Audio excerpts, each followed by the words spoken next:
वैसे तो इस्लाम में कहते हैं कंधे से कंधा मिलाकर एक थाली से खाते हैं हम लोग, एक लाइन में खड़े होकर नमाज अता करते हैं। एक लाइन में नमाज अता करते तो शिया सुन्नी का झगड़ा क्यों हो रहा था? लखनऊ में किसके दंगे हुए? शिया सुन्नी के ना। उसमें तो हिंदू का क्या रोल है? क्यों है शिया सुन्नी के दंगे?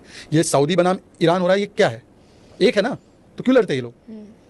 पर वहां पर मजाल है कि राहुल जी ने एक बार बोला हो कि मैं पिछड़े मुस्लिमों के साथ हूं, एक बार।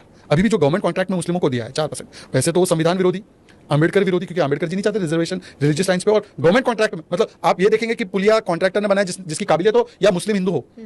पर जब आप देते हैं, एक तो आप ओबीसी SC ST का जो अधिकार है उससे छीन कर दे रहे हो ओबीसी कोटे में से, तो आप कितने ओबीसी के समर्थक हो वो एक अलग बात है।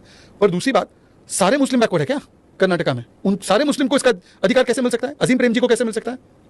अजीम प्रेम जी को क्यों एम्पावर करने की जरूरत है? क्या अजीम प्रेम जी भी बैकवर्ड है? और अगर मुस्लिम बैकवर्ड है तो उसको ईडब्ल्यूएस कैटेगरी में मिल जाएगा, जहां पर धर्म नहीं होता क्राइटेरिया, जहां पर जाति नहीं होती क्राइटेरिया, बैकवर्डनेस इकोनॉमिक बैकवर्डनेस होता है, तो उसको उसमें मिल ही जाता।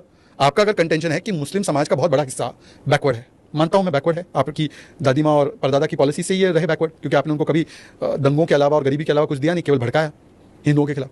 पर अगर वो बैकवर्ड है तो मोदी जी ने तो ईडब्ल्यूएस रिजर्वेशन शुरू किया ना। ईडब्ल्यूएस का मतलब क्या है कि चाहे वो व्यक्ति ब्राह्मण हो, क्षत्रिय हो, मुस्लिम हो, कुछ भी हो, अगर वो इकोनॉमिकली क्वालिफाई करता है उसको मिलेगा। हमारे देश में संविधान की एक व्यवस्था है, कास्ट के बेसिस पे, सोशल एजुकेशनल बैकवर्डनेस के बेसिस पे रिजर्वेशन देते हैं। एक और व्यवस्था ये है जो इकोनॉमिक बैकवर्डनेस है, इकोनॉमिक बैकवर्डनेस के बेसिस पे मिल जाएगा ना उसको। मुस्लिम रिलीजन को पूरा कैसे कर्नाटका में 4% मिल सकता है? मैं ये भी मानता अगर वो कहते हैं, जैसे ये बोलते हैं आंध्र में है, आंध्र में बैकवर्ड मुस्लिम्स को है, आप आइडेंटिफाई करो बैकवर्ड क्लास कमीशन से कि भाई ये जो सेक्ट्स है मुस्लिम्स में, ये बैकवर्ड है, इनको हम देंगे, कोई समस्या नहीं, मिलता है बहुत जगह पे। अब ममता बनर्जी ने तो उल्टा ही कर दिया। ममता बनर्जी ने, आपने देखा होगा हाईकोर्ट में स्ट्राइक डाउन हुआ ओबीसी को आरक्षण देने के चक्कर में, जो 75-76 जातियां आइडेंटिफाई की ओबीसी की, उसमें 95% मुस्लिम, तो वो स्ट्राइक डाउन हो गया। वहां पे बाकायदा हाईकोर्ट ने कहा कि ये तो इनडायरेक्ट तरीके से आप मुस्लिमों को पूरा आरक्षण देने की कोशिश कर रहे हो, जो कि अलाउड नहीं है। अब वो मामला सुप्रीम कोर्ट में गया। तो अल्टीमेटली ओबीसी का अधिकार छीनकर आप मुस्लिमों को पूरा बेसिस ऑफ रिलीजन पे दे रहे हो, वो गलत है, ये बांटने के लिए। अब बताइए कि क्या अगर 4% मुस्लिम का देंगे कर्नाटका में तो कन्वर्जन बढ़ेगा नहीं बढ़ेगा?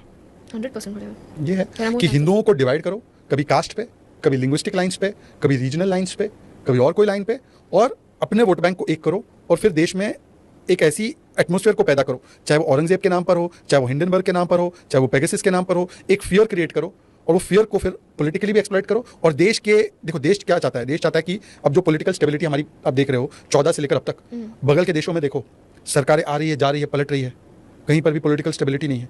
इस वातावरण में एक डेमोक्रेसी में पॉलिटिकल स्टेबिलिटी रहना, जहाँ पे तीसरी बार मोदी जी की सरकार को मैंडेट मिला है, वो एक बहुत बड़ा एक हमारा अचीवमेंट है डेमोक्रेसी का और हमारे लोगों का। और वो पॉलिटिकल स्टेबिलिटी रहती है तो इकोनॉमिक स्टेबिलिटी आती है, पॉलिसी की स्टेबिलिटी आती है। हमारे यहाँ पर जो एक फॉरेन पॉलिसी हमने आगे बढ़ाई है, जिसका आपको फल दिख रहा है कि कैसे यूएस, रशिया, ज़ेलेंस्की, पुतिन सब हमारे साथ है, वो एक पूरा डिस्टर्ब कर देना। तो अगर ये डिस्टर्ब्ड एटमॉस्फेयर रहेगा तो क्या भारत 2047 तक वो लक्ष्य को तय कर पाएगा जो हमने तय किया है?